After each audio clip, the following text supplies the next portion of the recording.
नमस्कार आप सभी प्यारे विद्यार्थियों को गार्गी क्लासेज हनुमानगढ़ जंक्शन के ऑनलाइन यूट्यूब वीडियो प्लेटफॉर्म पर आप सभी का स्वागत अभिनंदन है। राजस्थान भूगोल की वीडियो सीरीज में हम लगातार एक के बाद एक चैप्टर क्लियर कर रहे थे। इसी कड़ी में हमने एक नया चैप्टर शुरू किया था राजस्थान के खनिज संसाधन के रूप में, जिसका पार्ट फर्स्ट या उसका भाग वीडियो फर्स्ट जो है वो हमने पूर्व में अपलोड कर लिया है। आज उसी पार्ट को हम आगे बढ़ाते हुए राजस्थान में खनिज संसाधन का अगला पार्ट इस वीडियो लेक्चर में पढ़ने वाले हैं। तो चलिए स्टार्ट करते हैं अपने राजस्थान में खनिज संसाधन का भाग 2। देखिए, पिछले वीडियो लेक्चर में हमने बात कर रहे थे कि राजस्थान में सबसे ज्यादा जो खनिज मिलते हैं वो हमें अरावली बेल्ट में मिलते हैं या अरावली वाली पर्वत श्रृंखला वाले भाग में मिलते हैं। तो इसको हमने अरावली की खनिज पेटी नाम दिया था, अरावली की खनिज पेटी। और इस पेटी में मैंने आपको बताया था कि राजस्थान में मिलने वाली इस पेटी में अधिकांश जो हमें खनिज मिलते हैं वो सारे लगभग धात्विक प्रकार के खनिज हैं।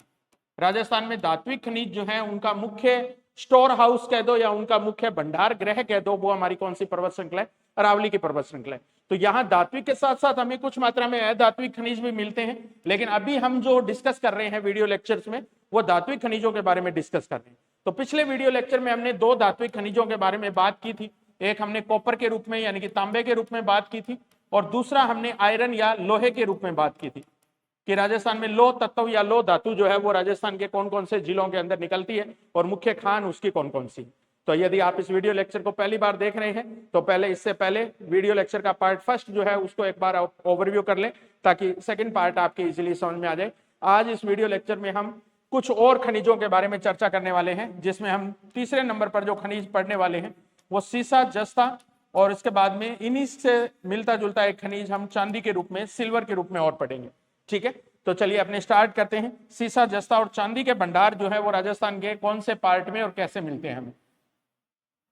देखिए, आप अरावली की सीरीज में हमें जो दक्षिण अरावली वाला जो भाग है हमारा, या जिसको हम मेवाड़ अरावली की संज्ञा देते हैं, इस मेवाड़ अरावली वाले भाग में हमें जो धात्विक खनिजों के भंडार मिलते हैं उसमें 3 महत्वपूर्ण धातुएं हमें दिखाई देती है, सीसे के रूप में, जस्ते के रूप में और तीसरा चांदी के रूप में। तो ये सीसा जस्ता और चांदी का मुख्य उत्पादन जो है और मुख्य जो भंडार है, स्टोरेज है, वो हमें दक्षिण अरावली के मेवाड़ अरावली वाले भाग में दिखाई देती है। अब मेवाड़ अरावली में मुख्य जिलों के रूप में अगर अपने बात करें तो एक डिस्ट्रिक्ट हमारा उदयपुर डिस्ट्रिक्ट के रूप में रहता है। इसी के पास लगने वाला एक डिस्ट्रिक्ट हमारा भीलवाड़ा, उदयपुर के साथ ही लगने वाला एक डिस्ट्रिक्ट राजसमंद, और इनके साथ लगने वाला एक डिस्ट्रिक्ट सिरोही। तो ये सिरोही, राजसमंद, उदयपुर, भीलवाड़ा, इस एरिया के अंदर जो मुख्य खनिज हमें दिखाई देता है धात्विक खनिज, वो सीसा जस्ता और चांदी के रूप में दिखाई देता है। इसके अलावा राजस्थान के उत्तरी अरावली वाले भाग के अंदर अलवर डिस्ट्रिक्ट जो है वहां पर भी हमें कुछ भंडार सीसे जस्ते के दिखाई देते हैं, लेकिन वहां से उत्पादन की प्रक्रिया नहीं होती है, केवल वहां पर हमें स्टोरेज या भंडार ही मिलते हैं इसके। और एक डिस्ट्रिक्ट हम इसमें और पढ़ने वाले हैं, सवाई माधोपुर। सवाई माधोपुर की भी कुछ लोकेशन के ऊपर हमें सीसा और जस्ता के भंडार मिलते हैं। अब इस खनिज का नाम हम बार बार एक साथ ले रहे हैं, सीसा और जस्ता। ऐसा इसलिए है क्योंकि इनके जो अयस्क होते हैं सीसा और जस्ता के, वो प्रकृति में एक साथ मिलते हैं। यानी कि कहने का मतलब स्वतंत्र अवस्था में अकेला सीसा भी नहीं मिलता है और स्वतंत्र अवस्था में अकेला जस्ता भी नहीं मिलता है। ये दोनों खनिज हमेशा युग्म या जोड़े के रूप में मिलते हैं, इसलिए इनको जुड़वा खनिज या ट्विन मिनरल्स के नाम से अपने जानते हैं, जुड़वा खनिज के नाम से जानते हैं इनको। तो राजस्थान के ये जो जुड़वा खनिज है सीसा और जस्ता, इनके उत्पादन में भी मैंने बताया था कि राजस्थान का एकाधिकार है, यानी कि 100% उत्पादन जो है वो राजस्थान की तरफ से किया जाता है। 100% उत्पादन जो है सीसा और जस्ता का भारत में कौन करता है? राजस्थान का।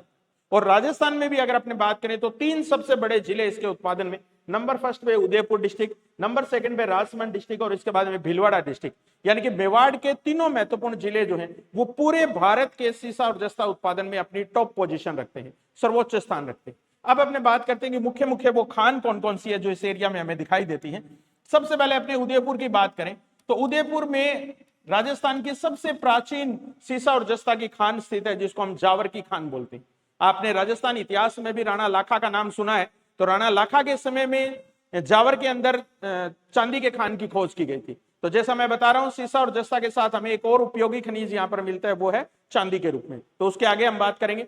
तो एक लोकेशन तो हमारी रहती है जावर की खान के रूप में। तो जावर की खान अगर सीसा जस्ता की दृष्टि से देखी जाए तो पूरे एशिया महाद्वीप की सबसे बड़ी खान मानी जाती है।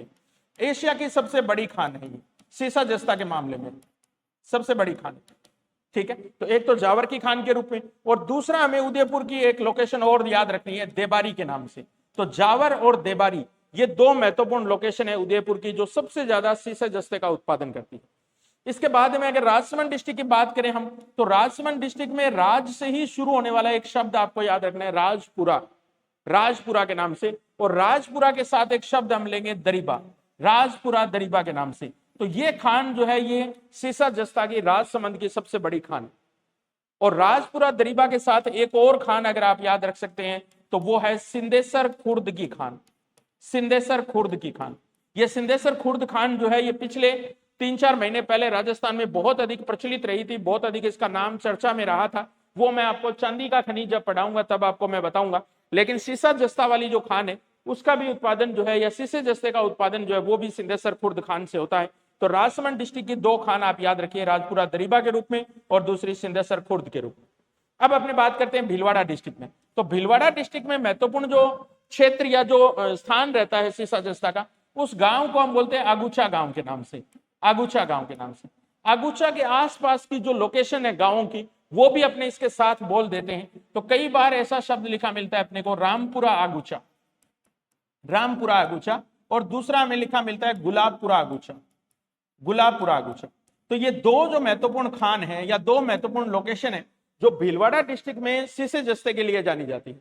आगुचा जो गांव है उसका फेमस पॉइंट है ये एक तरीके से, और ऐसा कहा जाता है कि आगुचा का जो सीसा जस्ता है वो पूरे राजस्थान की सर्वोत्तम किस्म मानी जाती है, या सर्वोत्तम प्रकार का जो सीसा जस्ता है वो कौन सी खान से निकलता है, तो वो आगुचा की खानों से निकलता है। जबकि सबसे ज्यादा उत्पादन करने वाली खान अगर देखें तो वो कौन सी हमारी जावर की खान। तो जावर की खान, देबारी की खान, आगुचा, रामपुरा आगुचा, गुलाबपुरा आगुचा, और इसके साथ साथ राजसमंद की बात करें तो राजपुरा दरीबा, राजपुरा से राजसमंद याद रखिए आप, और एक बड़ी इंपॉर्टेंट खान सिंदेसर खुर्द के नाम से। इसके अलावा सिरोही डिस्ट्रिक्ट की अगर अपने खानों की बात करें तो एक नाम इसमें आप याद रखिए जोपार की खान, जोपार की खान, और एक खान याद रखिए आप तुर्गी की खान। तो कई बार इनको एक साथ कंबाइंड बोला जाता है, जोपार तुर्गी की खान, जोपार तुर्गी की खान। अक्सर क्या होता है एग्जामिनर जब भी खनिजों से संबंधित क्वेश्चन डालता है तो उसमें ये लोकेशन के नाम लिख देता है और उनके सामने मिनरल का नाम लिख देता है, खनिज का नाम लिख देता है, और कहता है कि इनको सुमेलित करो या कौन सी एक खान सही सुमेलित नहीं है।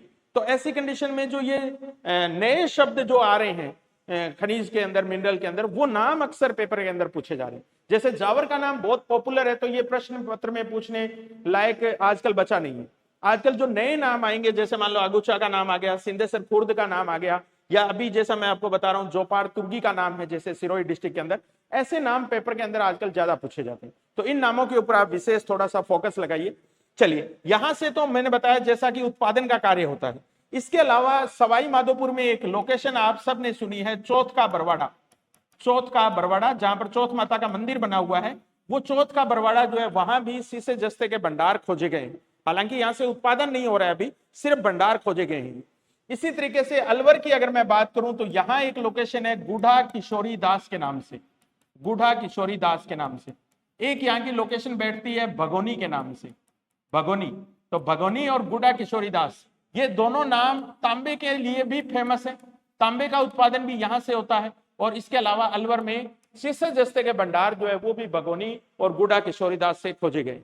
तो राजस्थान के अंदर अगर अपने बात करें तो ये एक पूरी सीसा जस्ता की बेल्ट है जिसका मुख्य विस्तार मेवाड़ में, भीलवाड़ा, उदयपुर, राजसमंद में मिलता है। यहीं से सबसे ज्यादा इनका उत्पादन होता है। तो राजस्थान के 3 सबसे अधिक उत्पादन करने वाले डिस्ट्रिक्ट अगर देखें तो नंबर 1 पर इसमें उदयपुर रहता है, नंबर 2 पर इसमें राजसमंद रहता है, और नंबर 3 पर इसमें भीलवाड़ा रहता है। और एकाधिकार की बात हमने पहले भी डिस्कस कर लिया कि 100% उत्पादन जो है भारत में वो कौन करती है, राजस्थान स्टेट करता है इसका, यानी कि हमारी मोनोपोली है सीसा और जस्ता के मामले। जबकि चांदी के मामले में मैंने आपको यह भी बताया था कि चांदी जो है वो लगभग एकाधिकार में है हमारे, यानी कि 99% उत्पादन जो है वो चांदी का कहां से होता है, राजस्थान से होता है। तो लगभग अगर कहें तो एकाधिकार की पोजीशन में हम चांदी में, पूरी तरीके से एकाधिकार की श्रेणी में नहीं है। अब इसके साथ ही हम बात कर लेते हैं चांदी की। तो चांदी वाला जो खनिज है वो भी हमें सीसा जस्ता के साथ ही उन्हीं खानों वाले क्षेत्र में प्राप्त होता है जहां से सीसा जस्ता निकाला जाता है। तो यहां अगर हम बात करें चांदी के रूप में, तो चांदी की वर्तमान में सबसे बड़ी खान जो निकल के आई है वो है सिंदेसर खुर्द की खान, राजसमंद डिस्ट्रिक्ट की सिंदेसर खुर्द की खान। और ये इसलिए भी चर्चा में रही क्योंकि अमेरिका के एक सर्वे के द्वारा या अमेरिका के एक इंस्टीट्यूट के द्वारा सर्वे किया गया और उस सर्वे में अभी 3-4 महीने पहले ही इस खान को चांदी की विश्व की दूसरी सबसे बड़ी खान घोषित किया गया। तो एक तरीके से ये करंट जीके के हिसाब से भी इंपॉर्टेंट क्वेश्चन बन जाता है कि सिंदेश्वर खुर्द खान जो है वो हाल ही में किस खनिज के लिए विश्व की दूसरी सबसे बड़ी खान घोषित की गई है। तो वो खनिज है हमारा कौन सा, चांदी के रूप में, सिल्वर के रूप में। तो इसके अलावा जावर की खान से भी चांदी का उत्खनन होता है, वहां से भी चांदी निकाली जाती है, लेकिन आजकल सबसे ज्यादा जो चांदी का उत्पादन हो रहा है या उत्खनन हो रहा है वो कौन सी खान से हो रहा है, सिंदेश्वर खुर्द खान से हो रहा है। तो ये चांदी के अंदर तो आप विशेष रूप से ये नाम आप सिंदेश्वर खुर्द वाला थोड़ा ध्यान रखिएगा। ठीक, अब अपने बात करते हैं कि राजस्थान में ये जो उत्पादन की क्रिया हो रही है मुख्य रूप से भीलवाड़ा, उदयपुर और राजसमंद से। अब ध्यान रखना इसमें चित्तौड़गढ़ की कोई भी लोकेशन हम नहीं ले रहे हैं, ठीक है। मेवाड़ में मुख्य डिस्ट्रिक्ट के रूप में हमने 3 ही डिस्ट्रिक्ट लिए हैं, चौथा चित्तौड़गढ़ डिस्ट्रिक्ट को अभी हमने छोड़ा है। लेकिन चित्तौड़गढ़ डिस्ट्रिक्ट के अंदर एक लोकेशन की हम बात करेंगे जिसका नाम है चंदेरिया के नाम से। अभी मैं आपको उसके बारे में बताता हूं, चंदेरिया के नाम से। तो चंदेरिया नाम जो है वो भी चांदी से ही पड़ा है, चांदी से ही पड़ा है। क्यों पड़ा है ये हम अब डिस्कस करने वाले हैं। देखिए आप, राजस्थान में चांदी का उत्खनन सीसा जस्ता का उत्खनन करने वाली जो कंपनी है उसका नाम है हिंदुस्तान जिंक लिमिटेड के नाम से। राजस्थान के अंदर चांदी का उत्खनन करने वाली जो कंपनी है उसको बोलते हैं हिंदुस्तान जिंक लिमिटेड के नाम से, जिंक लिमिटेड के नाम से। ये भारत की एक कंपनी है, यानी कि केंद्रीय उपक्रम है, ये क्या बात, केंद्र सरकार के द्वारा स्थापित किया हुआ उपक्रम है। 1967 के अंदर लगभग इसकी स्थापना होती है हिंदुस्तान जिंक लिमिटेड की, और इस जिंक लिमिटेड के द्वारा राजस्थान के अंदर जस्ता स्मेल्टर स्थापित किए गए हैं। जस्ता स्मेल्टर, स्मेल्टर का मतलब होता है जस्ते को गलाने वाले संयंत्र। तो जस्ते को गला के उसको प्यूरिफाइड करके, शुद्ध करके, और फिर उसको औद्योगिक उपयोग की दृष्टि से तैयार किया जाता है। तो ऐसे जो स्मेल्टर संयंत्र होते हैं उनको अपने जिंक स्मेल्टर संयंत्र बोलते। तो राजस्थान के अंदर पहला जो जिंक स्मेल्टर संयंत्र लगाया गया था हिंदुस्तान जिंक लिमिटेड के द्वारा, वो संयंत्र स्थापित हुआ था देबारी में, देबारी में।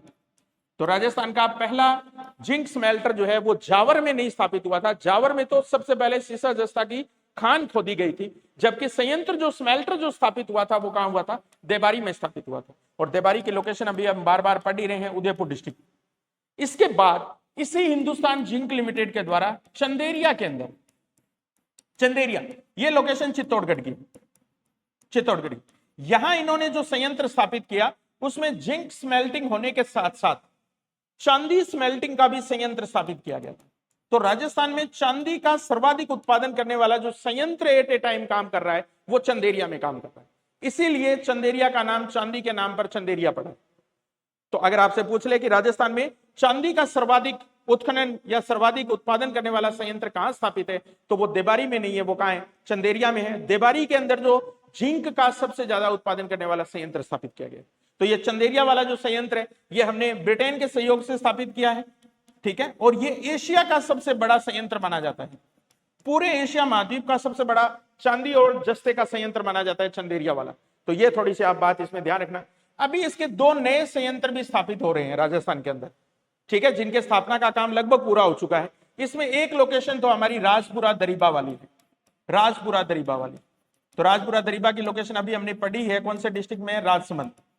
तो राजपुरा दरीबा ये भी एक जिंक स्मेल्टर संयंत्र यहां स्थापित हो रहा है। और दूसरा एक भीलवाड़ा के अंदर रामपुरा आगुचा, जिसका नाम अभी हमने पढ़ा था, रामपुरा आगुचा के अंदर भी एक जिंक स्मेल्टर स्थापित किया जा रहा है। तो राजस्थान के अंदर जैसे कॉपर उत्खनन का काम जो है, तांबा उत्खनन का काम जो है वो हिंदुस्तान कॉपर लिमिटेड HCL के द्वारा किया जाता है, और इसके एक ही यूनिट राजस्थान में काम करती है, और वो खेतड़ी में, खेतड़ी में।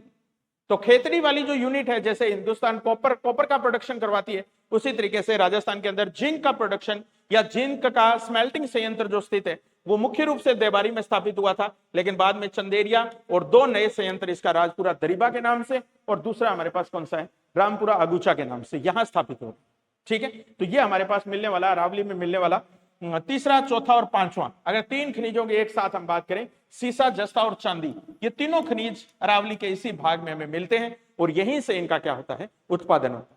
तो अभी तक हमने धात्विक खनिजों की श्रेणी में राजस्थान में 5 धात्विक खनिज पढ़ दिए हैं। सबसे पहले हमने कॉपर की बात की थी, इसके बाद में हमने आयरन या लोहे की बात की थी, तीसरे नंबर पर हमने सीसा, जस्ता 3 और 4 नंबर पर पढ़े, और 5वें नंबर पर हमने चांदी की बात की।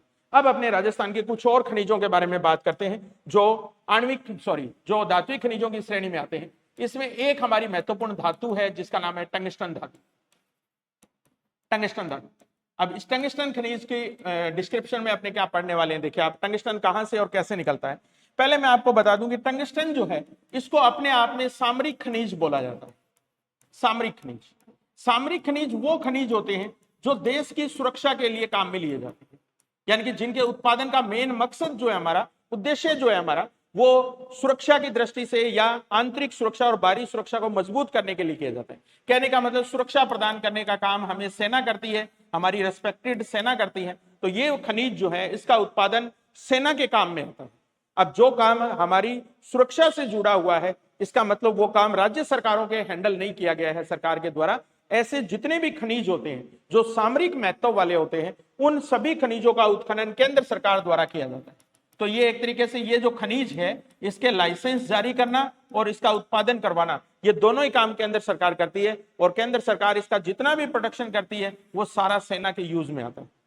तो ये जो टंगस्टन है ये वैसे देखा जाए तो भारत में मिलने वाली सेकंड सबसे ज्यादा कठोर धातुओं की श्रेणी में आती है। ठीक है, सेकंड प्लेटिनम और जो हमारे पास टंगस्टन है ये सबसे कठोर धातुओं की श्रेणी में आती है। तो इनका प्रयोग जो है वो ज्यादातर एक्सरे मशीनों के अंदर भी, बुलेट प्रूफ जैकेट बनाने में भी, या बल्ब जो होते हैं उनके फिलामेंट वगैरह बनाने के अंदर काम में लिए जाते हैं। तो कहने का मतलब इनका मेल्टिंग पॉइंट जो है, गलनांक जो है इस धातु का वो ज्यादा होता है। 500 डिग्री सेंटीग्रेड के ऊपर भी ये पिघलती नहीं है। इसका मतलब ये जो धातु है टंगस्टन धातु, ये अपने आप में क्या है, बड़ी इंपॉर्टेंट है। अब राजस्थान में इस धातु का जो एस्क मिलता है उसको हम बोलते हैं वुल्फ्रेमाइट के नाम से, वुल्फ्रेमाइट। तो एक दो बार ये प्रश्न पहले पूछा गया, तो ऐसा प्रश्न पूछा गया, टंगस्टन का नाम ना देके उसने एग्जामिनर ने ये पूछा कि राजस्थान में वुल्फ्रेमाइट एस्क का उत्पादन कहां से होता है। तो वहां हमारे लिए थोड़ा चक्कर का विषय हो जाता है कि ये वुल्फ्रेमाइट नया खनिज कौन सा है, जबकि टंगस्टन धातु जो है वो जिस एस्क से प्राप्त होती है, धातु जो हमें जो पृथ्वी के नीचे से जब हम खोद के निकालते हैं तो सीधी डायरेक्ट हमें धातु नहीं मिलती है, बल्कि उसका कोई ना कोई एस्क हमें मिलता है और हमें प्राप्त होता है। वो और जो है वो एस्क जो है वो इसका कौन सा रहता है, वुल्फ्रेमाइट के रूप में रहता है। अब अपने बात करते हैं कि राजस्थान के कौन से वो क्षेत्र हैं जहां से टंगस्टन धातु जो है उसका उत्पादन होता है। तो इसमें आपको ये जो अरावली वाली सीरीज थी हमारी, इस अरावली के ठीक पास में ऊपर की तरफ एक डिस्ट्रिक्ट है हमारा नागौर डिस्ट्रिक्ट। नागौर के ठीक नीचे की तरफ अगर डिस्ट्रिक्ट की बात करें तो पाली डिस्ट्रिक्ट, और पाली के नीचे अरावली का ही एक डिस्ट्रिक्ट अगर हम बात करें सिरोही डिस्ट्रिक्ट। तो ये नागौर, पाली और सिरोही, इनकी एक क्रम के अंदर टंगस्टन की चट्टानें हमें या टंगस्टन की खान जो है वो हमें दिखाई देती है या भंडार दिखाई देते हैं। तो इसको राजस्थान की टंगस्टन बेल्ट बोलते हैं। हमने इन 3 जिलों के अंदर फैले हुए जो टंगस्टन वाली चट्टानें हैं या अपने ये कहेंगे एस्क है, उसको अपने टंगस्टन बेल्ट के नाम से जाना जाता है। तो ये टंगस्टन बेल्ट नागौर से लेकर सिरोही के बीच में फैला हुआ है। अब इसकी मुख्य खानों की अगर अपने चर्चा करना चाहें तो खानों के अंदर नागौर डिस्ट्रिक्ट से संबंधित अगर अपने बात करें तो नागौर की जो डेगाना जो तहसील है, उस डेगाना तहसील का एक छोटा क्षेत्र है, पहाड़ी क्षेत्र, जिसको भाकरी बोलते हैं अपने, क्योंकि छोटी पहाड़ियां जो है उनको अरावली के अपने वैसे भी क्या है, भाकर या भाकरी के रूप में ही जानते हैं। तो ये डेगाना भाकरी के नाम से एक लोकेशन है, और यही इन्हीं लोकेशंस के बीच में जो पहाड़ियां फैली है उनको रेवत की पहाड़ियां बोलते हैं, रेवत हिल्स के नाम से जानते हैं अपने इसको। तो राजस्थान के अंदर नागौर की जो डेगाना भाकरी की खान है वो पूरे भारत की सबसे बड़ी टंगस्टन की खान मानी जाती है। सबसे बड़ी टंगस्टन की खान है डेगाना भाकरी वाली। तो यहां से जितना भी प्रोडक्शन होता है वो सारा केंद्र सरकार द्वारा करवाया जाता है, और ये मोस्टली जो उपयोग है इसका वो किसके लिए होता है, सेना के लिए होता है। इसके बाद में पाली डिस्ट्रिक्ट के अंदर अगर आप आए तो पाली डिस्ट्रिक्ट के अंदर एक लोकेशन आप याद रखिए नाना कराब क्षेत्र के नाम से, नाना कराब क्षेत्र। ये नाना कराब क्षेत्र जो है ये पाली के अंदर मुख्य टंगस्टन के भंडार यहां से हमें दिखाई देते हैं। तीसरा हमारा सिरोही डिस्ट्रिक्ट के 2 क्षेत्र हैं, एक का नाम आबू क्षेत्र जिसका नाम फेमस है राजस्थान में, आप सभी लोगों ने सुना है उसका नाम, और इसी आबू के पास एक सिरोही की तहसील और पड़ती है जिसका नाम है रेवदर तहसील के नाम से, रेवदर। तो ये आबू रेवदर वाला जो क्षेत्र है सिरोही वाला, यहां से भी राजस्थान में टंगस्टन का उत्पादन होता है। लेकिन यहां जो उत्पादन किया जाता है वो राजस्थान की ही एक कंपनी के द्वारा किया जाता है जिसका नाम है राजस्थान राज्य टंगस्टन विकास लिमिटेड के नाम से, राजस्थान राज्य टंगस्टन विकास लिमिटेड। एक बार ये प्रश्न पहले पूछा जा चुका है JN के पेपर में कि किस स्थान से राजस्थान राज्य टंगस्टन निगम लिमिटेड के द्वारा टंगस्टन का उत्पादन होता है, तो ध्यान रखना ये लोकेशन हमारी कौन सी है, सिरोही की लोकेशन। सिरोही से हमारी राज्य की कंपनी के द्वारा केंद्र सरकार के अधीन इसका उत्पादन किया जाता है। तो इस कंपनी की स्थापना जो है वो 1983 में हमने स्पेशली की थी, किसके लिए, टंगस्टन उत्पादन के लिए। जबकि डेगाना भाकरी वाला जो है, यहां से राजस्थान का और पूरे भारत का सबसे ज्यादा क्या निकाला जाता है, टंगस्टन निकाला जाता है। तो टंगस्टन उत्पादन में हमारी जो रैंकिंग है वो भी पूरे ओवरऑल इंडिया के अंदर क्या है, फर्स्ट रैंक, प्रथम स्थान। और जिस एक्स के रूप में ये निकाला जाता है वो एक्स हमारा कौन सा है, वुल्फ्रेमाइट के रूप में। ठीक है, तो ये हमने एक और धात्विक खनिज पढ़ा जो अरावली के ठीक पास वाले डिस्ट्रिक्ट्स में मिलता है, नागौर में, पाली में और सिरोही वाले क्षेत्र में। चलिए आगे बढ़ते हैं अपने। अब हम कुछ बात करने वाले हैं राजस्थान में मिलने वाले आणविक धात्विक खनिजों के बारे में। आणविक धात्विक खनिज, धात्विक खनिज ये क्या है, देखिए आप इनको अपने सामान्य भाषा में एक और नाम भी देते हैं, ये परमाणु ऊर्जा खनिज के नाम से जाने जाते। परमाणु ऊर्जा खनिज कहने का मतलब ऐसे खनिज जो परमाणु भट्टी में काम में लिए जाते हैं। परमाणु भट्टी को इंग्लिश में कई बार रिएक्टर लिख देते हैं, रिएक्टर।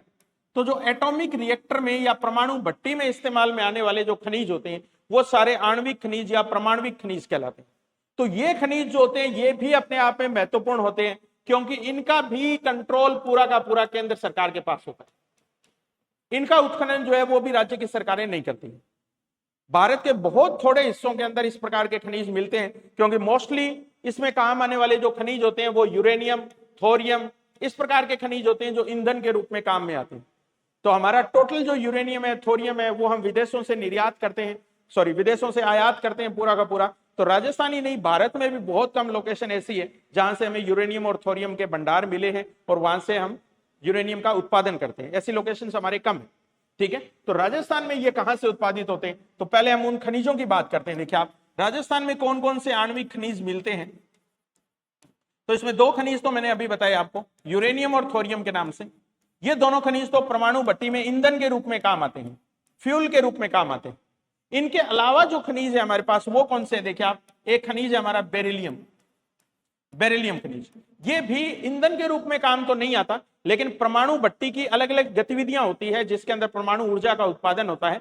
तो उसमें एक हमारे पास जो क्रियाविधि होती है वो होती है मंदक की क्रियाविधि, यानी कि अंदर जो न्यूट्रॉन्स होते हैं उनको स्लो करने का काम है, वो किया जाता है कुछ धातुओं के द्वारा। तो उसमें जो धातु इस्तेमाल में ली जाती है हमारी वो कौन सी है, बेरिलियम धातु। इसके अलावा कुछ एक धातु और, जैसे ग्रेफाइट, हालांकि ये धातु नहीं है ग्रेफाइट, ये अधातु का उदाहरण है, अधात्विक खनिज है ग्रेफाइट, कार्बन का एक रूप होता है ग्रेफाइट जो है। तो लेकिन फिर भी परमाणु भट्टी के अंदर काम आता है, इसलिए हम आणविक खनिजों में पढ़ रहे हैं इसको। इसी तरीके से एक लिथियम धातु है हमारी, लिथियम।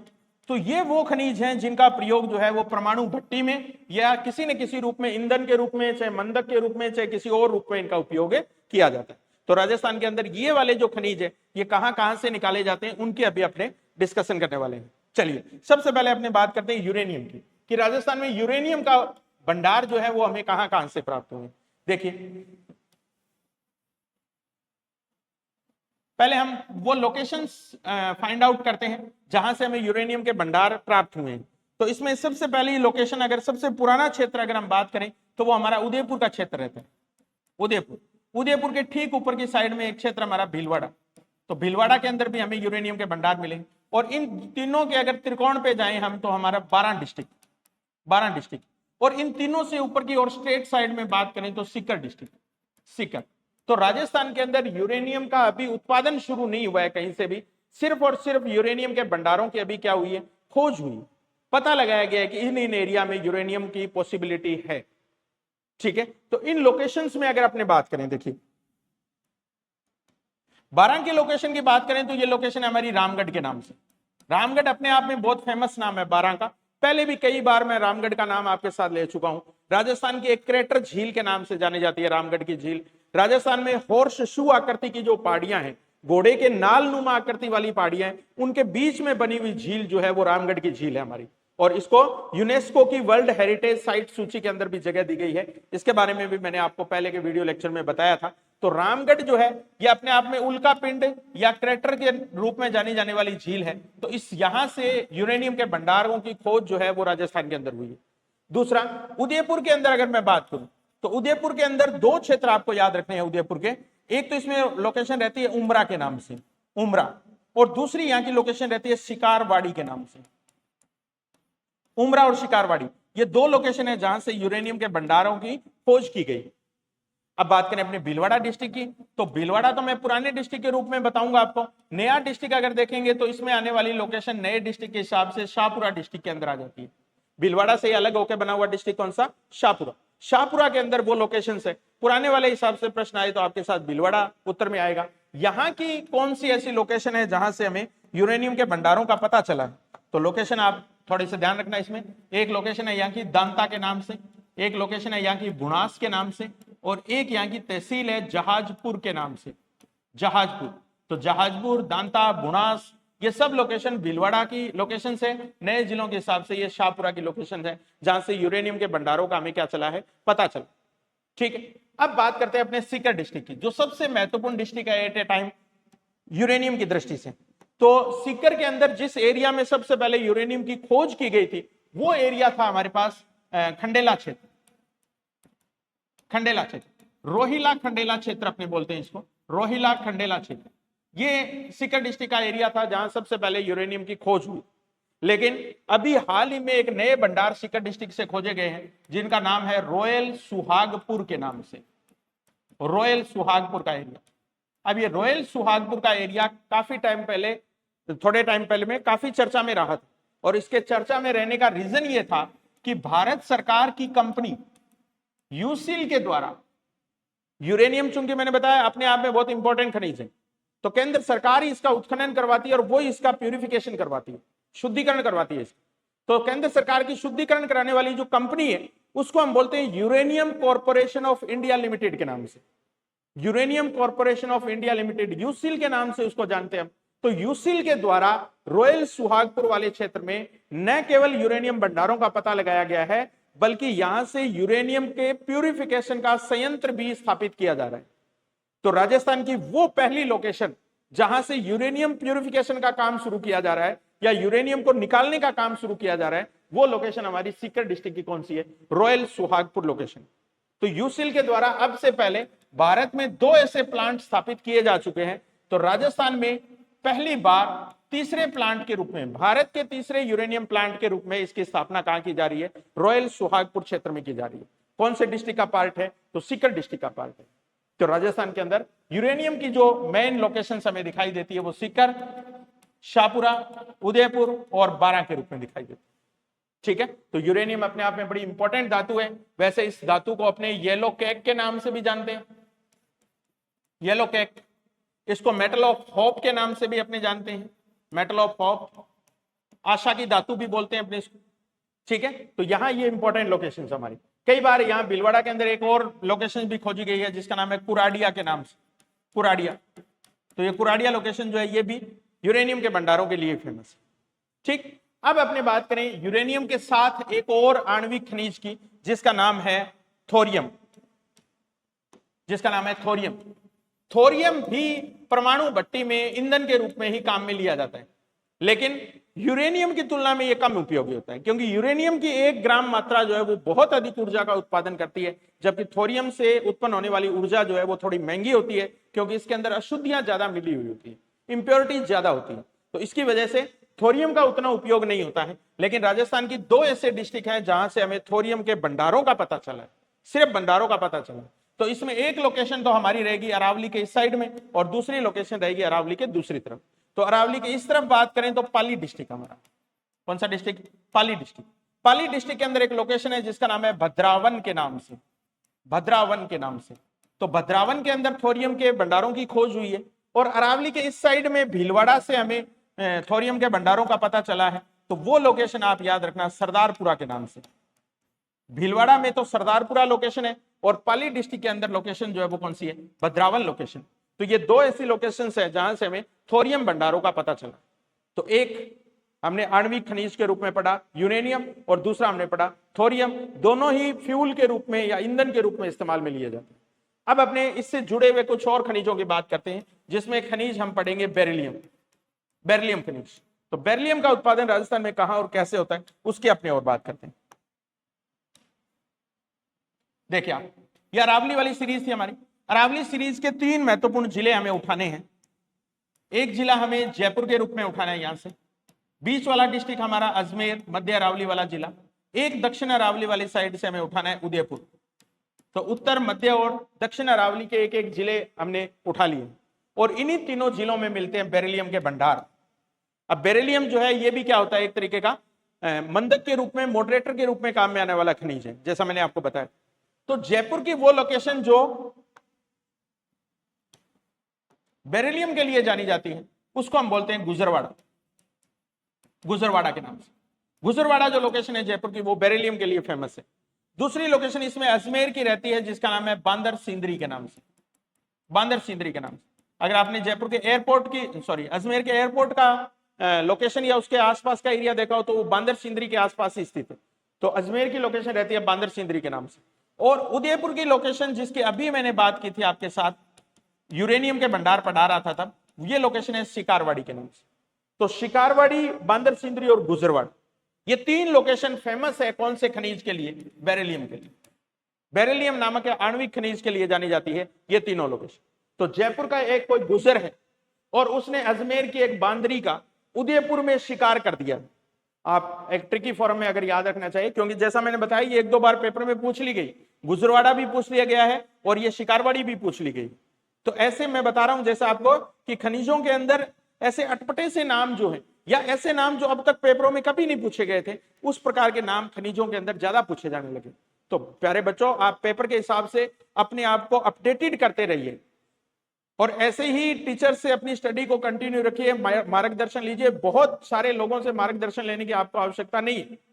ऐसा टीचर जो वर्तमान के पेपर ट्रेंड से पूरी तरीके से परिचित है और जिसको ये पता है कि किस तरीके के पेपर सेटर पेपर के अंदर क्वेश्चन सेट कर रहे हैं, वहां से प्रश्न निकल के आ रहे हैं, तो उसी प्रकार की तैयारी आप लोगों को करवाए। तो गार्गी क्लासेज इस मंच के ऊपर बड़ा शानदार काम कर रही है और मैं सभी से आशा करता हूं कि आप जितना ज्यादा क्लासेस से अपनी स्टडी को कंटिन्यू कर पाएंगे, जितनी ज्यादा अपडेट कर पाएंगे, आप लोगों के लिए उतना ही मैं बेनिफिशियल साबित होगा। जैसा मैं बता रहा हूं कि 2 महीने पहले भी राजस्थान में खनिजों के मामले में क्या नई अपडेट निकल के आई है, ये सारी भी मैं साथ के साथ आपको इन वीडियो लेक्चर्स में अपडेट करवा रहा हूं। तो ये अपने आप में बहुत महत्वपूर्ण है। चाहे क्वेश्चन मिनरल वाले पार्ट से, करंट से उठ के आए, चाहे आपका प्रश्न ट्रेडिशनल से उठ के आए, चाहे आपका प्रश्न नए जिलों के हिसाब से उठ के आए, ऐसा कोई क्षेत्र नहीं बचेगा जहां से हमारे प्रश्न गलत होने के चांस रहे। बस जरूरत है वो है विश्वास रखने की और लगातार अनुशासन के साथ क्लासेज को आगे जारी रखने की। तो बेरिलियम की बात कर रहे थे हम। बेरिलियम के अंदर 3 जिलों की लोकेशन आपको याद रखनी है, जयपुर, अजमेर और उदयपुर के रूप में। अब हमारे पास 2 आणविक खनिज और बचते हैं। एक ग्रेफाइट के रूप में बचता है, ग्रेफाइट के रूप में, और एक खनिज बचता है लिथियम के रूप में। तो लिथियम और ग्रेफाइट जो है ये भी कहीं ना कहीं परमाणु ऊर्जा उत्पादन से जुड़े हुए खनिज। तो इन दोनों के अंदर ही आपको एक ही डिस्ट्रिक्ट याद रखना है, वो है अजमेर। ग्रेफाइट का मोस्टली जो उत्पादन हो रहा है वो अजमेर से हो रहा है, लिथियम का भी मोस्टली उत्पादन जो है वो कहां से हो रहा है? अजमेर से। हालांकि ग्रेफाइट के भंडार आपको और भी मिल जाएंगे, लिथियम के भंडार भी और भी मिल जाएंगे राजस्थान में, लेकिन मुख्य उत्पादन जो है वो इनका कौन कर रहा है? अजमेर डिस्ट्रिक्ट कर रहा है। तो लिथियम के भंडारों के लिए तो अजमेर की एक खान भी फेमस है जिसको राजगढ़ की खान बोला जाता है। तो राजगढ़ खान जो है वो फेमस है अजमेर की, कौन से खनिज के लिए? लिथियम के लिए। ठीक है, तो ये हमारे राजस्थान में मिलने वाले आणविक खनिजों की श्रेणी के 5 अलग अलग खनिज थे, जिसमें हमने पहले नंबर पे यूरेनियम की बात की, दूसरे नंबर पे हमने थोरियम की बात की है, तीसरे नंबर पे हमने बेरिलियम की बात की।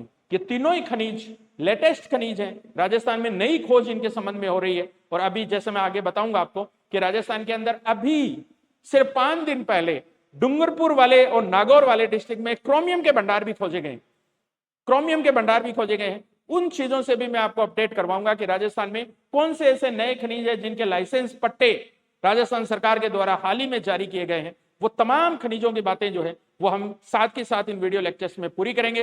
ये वीडियो सीरीज जैसे हमारी समाप्त होगी, आगे भी अगर खनिजों से संबंधित कोई या किसी भी भाग से संबंधित लेटेस्ट कोई अपडेट आती है तो उसको हम लगातार 1-2 वीडियो के अंदर समेट के और आपके एग्जाम से ठीक पहले आपको संपूर्ण ज्योग्राफी की वो अपडेटेड चीजें टिल एग्जाम डेट तक की आपको मैं कवर करवाऊंगा। आप बने रहिए, इस यूट्यूब वीडियो चैनल को ज्यादा से ज्यादा शेयर कीजिए। और आपको एक सूचना और दे दूं, गार्गी क्लासेस का ऑफलाइन बैच जो है रीट लेवल 1 और 2 के लिए, वरिष्ठ अध्यापक सीनियर टीचर के लिए और स्कूल लेक्चरर के लिए इसी 28 अगस्त से दोपहर 3 बजे शुरू होने जा रहा है। तो आप सभी लोग अगर ऑफलाइन क्लास में भी इसी प्रकार की इन क्लासेस का बेनिफिट लेना चाहते हैं, टेस्ट सीरीज को हमने बड़े शानदार तरीके से डिजाइन किया है। टेस्ट सीरीज हमारी जो है वो उसमें जो क्वेश्चंस फ्रेम कर रहे हैं वो इस प्रकार के हैं क्योंकि वो आपको किसी बुक्स के अंदर या आपके मेंटल लेवल के अकॉर्डिंग कि आप एग्जाम में कहां कैसे क्वेश्चन के अंदर गलतियां कर सकते हैं, उन तमाम चीजों से आपको वाकिफ करवाया जाता है। वो तमाम बारीकियां आपको टेस्ट सीरीज से सिखाई जा रही है,